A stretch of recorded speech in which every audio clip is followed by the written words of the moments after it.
প্রিয় শিক্ষার্থীবৃন্দ, বাংলা টিউটোরিয়াল সেন্টারের পক্ষ থেকে তোমাদেরকে জানাচ্ছি আন্তরিক অভিনন্দন ও শুভেচ্ছা। আজকে আমরা আলোচনা করব নবম ও দশম শ্রেণীর বাংলা প্রথম পত্রের একটি কবিতা। কবিতাটির নাম হচ্ছে স্বাধীনতা।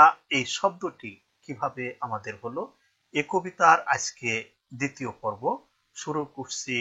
দ্বিতীয় পর্বের আলোচনা, স্বাধীনতা এই শব্দটি কিভাবে আমাদের হলো।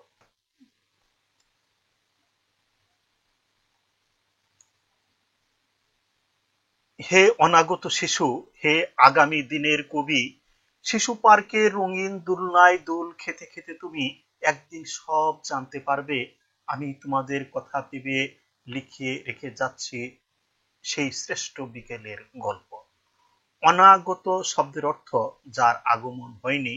আগামী দিনের কবি বলতে জাতির ভবিষ্যৎ প্রজন্মকে বোঝানো হয়েছে।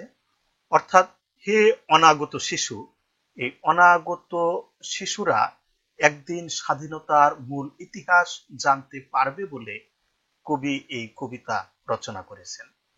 1971 সালের 7 মার্চ বঙ্গবন্ধু শেখ মুজিবুর রহমান রমনার রেসকোর্স ময়দানে লাখ লাখ মানুষের সমাবেশে বাঙালি জাতির মুক্তি ও স্বাধীনতা সংগ্রামের ডাক দেন। আমাদের স্বাধীনতার স্বপ্ন এবং মহান মুক্তিযুদ্ধে ঝাঁপিয়ে পড়ার আহ্বান মূলত বঙ্গবন্ধুর এই ভাষণের দ্বারাই সূচিত হয়েছে।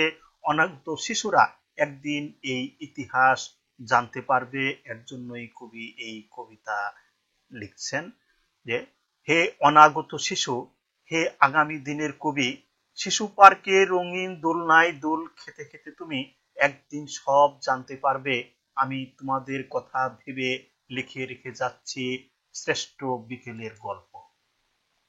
সেই শ্রেষ্ঠ বিকেলের গল্প বলতে কি বোঝানো হয়েছে?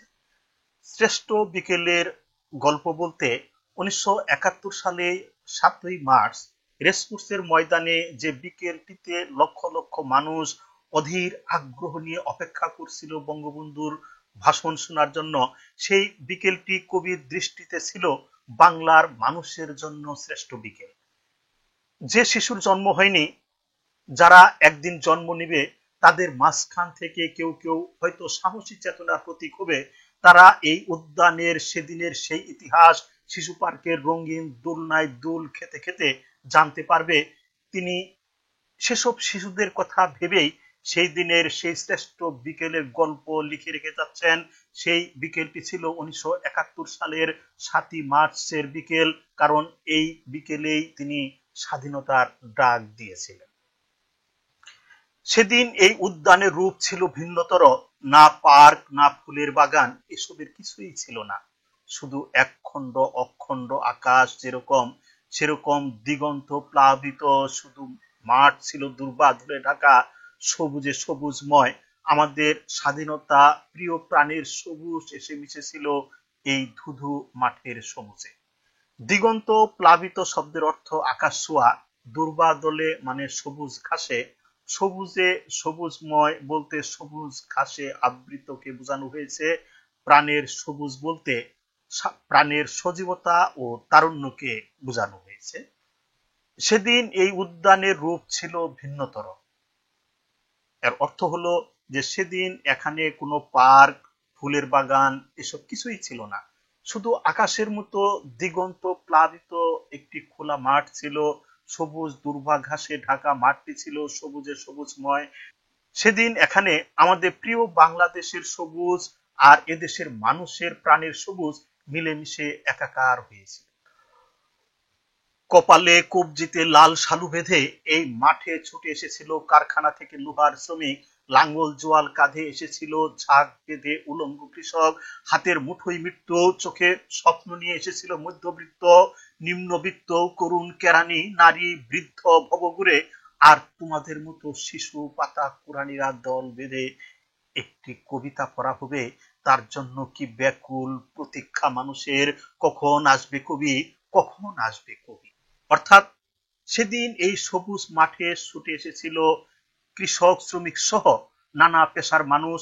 লোহার কারখানার শ্রমিক এসেছিল কপালে কবজিতে লাল শালু বেঁধে, কৃষক এসেছিল কাঁধে লাঙ্গল নিয়ে, মধ্যবিত্ত, নিম্নবিত্ত, নারী, বৃদ্ধ, ভবঘুরে, কেরানি, পাতা কুরানিরাও দল বেঁধে এসে জড়ো হয়েছিল এই মাঠে। মৃত্যু ভয়হীন এসব মানুষের চোখে মুখে সেদিন ছিল মুক্তির স্বপ্ন, অধিকারের দাবি। একটি কবিতা পড়া হবে, তার জন্য কি ব্যাকুল প্রতীক্ষা মানুষের, কখন আসবে কবি, কখন আসবে কবি। এই কবি কে, তিনি কখন আসবেন, কেন আসবেন? অর্থাৎ এই কবি হচ্ছেন বঙ্গবন্ধু শেখ মুজিবুর রহমান। বঙ্গবন্ধু শেখ মুজিবুর রহমানকে কল্পনা করা হয়েছে কবি রূপে, কারণ তিনি বাংলাদেশের মানুষের স্বাধীনতার স্বপ্ন ও অনুভূতির রূপকার। তার বাঙালি হৃদয়ের আবেগপ্রবণ প্রকাশকে কবি সুলভী মনে হয়। ব্যাকুল বিদ্রোহী শ্রোতারা যার জন্য বসেছিলেন, যার জন্য অপেক্ষা করছিলেন, তিনি সাধারণ কোনো রাজনীতিবিদ নন, তিনি একজন রাজনীতির কবি। এ দেশের মানুষের ভালোবাসায় গড়া এক মানুষ, জাতির জনক বঙ্গবন্ধু শেখ মুজিবুর রহমান। তাকে কবি বলা হয়েছে।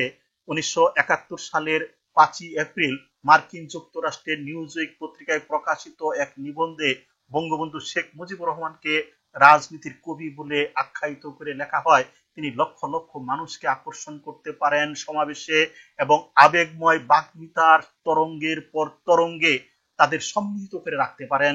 তিনি রাজনীতির কবি, সুতরাং বঙ্গবন্ধুকে কবি অভিধাটি যথার্থভাবেই দিয়েছেন এ কালের কবি। শত বছরের শত সংগ্রাম শেষে রবীন্দ্রনাথের মতো দীপ্ত পায়ে হেঁটে অতঃপর কবি এসে জনতার মঞ্চে দাঁড়ালেন।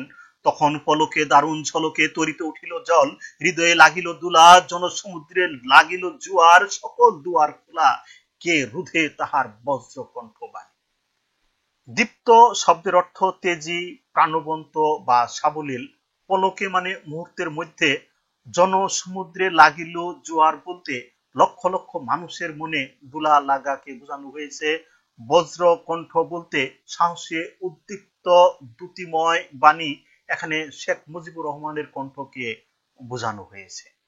যে শত বছরের শত সংগ্রাম শেষে, এই লাইন দ্বারাই বোঝানো হয়েছে যে প্রকৃতপক্ষে বাংলার স্বাধীনতার সূর্য অস্তমিত হয় পলাশীর প্রান্তরে 1757 সালে। 1857 সালে ব্রিটিশ বিরোধী আন্দোলন হয় সিপাহী বিপ্লব। 1930 সালে চট্টগ্রামে স্বাধীনতা সংগ্রামী বিপ্লবী সূর্য সেনের নেতৃত্বে ব্রিটিশ বিরোধী সশস্ত্র আন্দোলন হয় জালালাবাদ পাহাড়ে। তারপর পাকিস্তান সৃষ্টির 1 বছর পর থেকে শুরু হয় পাকিস্তানি শাসকদের নানা ষড়যন্ত্রের বিরুদ্ধে সংগ্রাম। 1948 সালে ভাষা সংগ্রাম থেকে 1952 সালের ভাষা আন্দোলন, তারপর 1971 সালে রক্তক্ষয়ী মুক্তিযুদ্ধ। সুতরাং ইতিহাসের বহু রক্তক্ষয়ী অধ্যায় পার হয়ে নানা সংগ্রাম ও ত্যাগের বিনিময়ে আমরা অর্জন করেছি আমাদের প্রিয় স্বাধীনতা। যে রবীন্দ্রনাথের মতো দীপ্ত পায়ে হেঁটে অতঃপর কবি এসে দাঁড়ালেন জনতার মঞ্চে। তখন পলকে দারুণ ঝলকে তরিতে উঠিল জল, হৃদয়ে লাগিল দোলা, জনসমুদ্রে জাগিল জোয়ার, সকল দুয়ার খোলা, কে রুধে তাহার বজ্র কণ্ঠ বাণী। বজ্র কণ্ঠ বলতে মেঘাচ্ছন্ন আকাশ থেকে বজ্র বা বিদ্যুতের ধ্বনি প্রচন্ড শক্তিধর শব্দের মতো বলে মনে হয়। এখানে বঙ্গবন্ধুর কণ্ঠস্বরকে বজ্র কণ্ঠের সঙ্গে তুলনা করা হয়েছে। গণসূর্যের মঞ্চ কাঁপিয়ে কবি শোনালেন তার অমর কবিতাখানি। এবারে সংগ্রাম আমাদের মুক্তির সংগ্রাম, এবারে সংগ্রাম স্বাধীনতার সংগ্রাম। সেই থেকে স্বাধীনতা শব্দটি আমাদের। গণসূর্যের মঞ্চ বলতে নেতার মঞ্চ সূর্যের মতো বলতে বোঝানো হয়েছে। অমর কবিতা বলতে বঙ্গবন্ধুর ভাষণকে বোঝানো হয়েছে। গণসূর্যের মঞ্চ কাঁপিয়ে কবি শোনালেন তার অমর কবিতাখানি। অর্থাৎ গণসূর্যের মঞ্চ বলতে তেজিয়ান দ্যুতি ও বলিষ্ঠ নেতৃত্বদানের অধিকারী প্রাণপ্রিয় নেতার গণমানুষের মুক্তির বাণী উচ্চারণের নির্দিষ্ট মঞ্চকে বোঝানো হয়েছে। কারণ 1971 সালের 7ই মার্চ বাঙালির অবিসংবাদিত নেতা বঙ্গবন্ধু শেখ মুজিবুর রহমানের কণ্ঠ নিঃসৃত ভাষণ শোনার জন্য ঢাকার রেসকোর্স ময়দানে অপেক্ষা করছিল লাখ লাখ জনতা। তারা ব্যাকুল হয়ে উঠেছিল তাদের প্রিয় নেতা বঙ্গবন্ধু শেখ মুজিবুর রহমানের অপেক্ষায়। তাদের সামনে তাদের প্রিয় নেতার ভাষণের মঞ্চ থেকে কি নির্দেশ আসে তাদের নেতা কি আশার বাণী শোনান, সেজন্য তারা অধীর আগ্রহে অপেক্ষা করছিল।